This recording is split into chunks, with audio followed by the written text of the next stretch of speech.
owó ara ẹ̀ ṣàkójíire ló gbólé. Bí Sofiat aya Abdulsalam bá ti jíire àpòṣe ti bù ṣe. Happy birthday to you ooo. Sofiat mo bá ọ dúpẹ́ lọ́wọ́ Elédùmarè pọ̀jù ẹ̀ túrádú. Ṣé ẹni alábẹ́ nílé ni àbọ̀ròde? Ilé ló bá wà owó dé. Ẹ̀kúnlé ló bá wà owó kọ́kọ́ lé. Ìyàrá ló bá wà owó dẹ̀wò. Àyànfẹ́ akẹ́rì ló ké sí ọ. Mo kí ọ kú ọjọ́ bí tòní kórí jẹ́ kó pẹ́ láyé. Ọdọọdún ní sápẹ́ ìrúwé. Ọdọọdún lè hùwà hùwà. Ọdọọdún ló máa bẹ̀bí bẹ̀bẹ̀ tí ń bẹ. Àbẹ̀kẹ́ ló rán mi sí ọ. Ó ní àyànfẹ́ akẹ́wì máa bọ̀. Wá bá mi kí àbúrò mi dáadáa.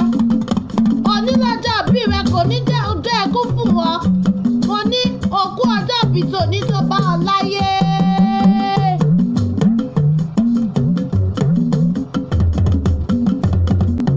Mo ṣe bàbá kọ́dà iye olùdásí ẹ̀mí rẹ tó mú kọjá rẹ tó wájú.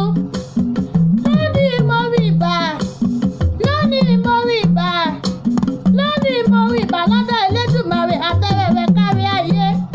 Ọba tó ní ẹ̀mí gbogbo ẹ̀dá aráyé pátápátá. Mo fi fàrẹ́ Elédùmarè kí bà mí kí ó ṣẹ.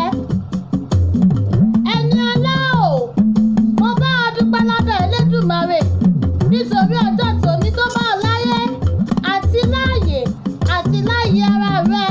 Kò bá ọ nínú sàárè, kò bá ọ lọ́sibítù, kò bá ọ lọ́gbà ẹ̀rọ, àní kò bá ọ níbi tí aráyé ti fi pa fún wèrè lóúnjẹ jẹ.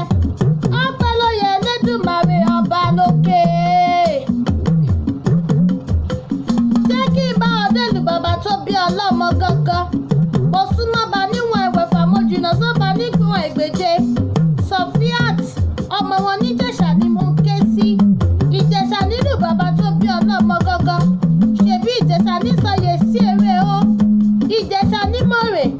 Ọmọ ẹlẹ́ni àtẹ̀kà. Ọmọ ẹlẹ́ni ẹ̀wẹ̀lẹ̀.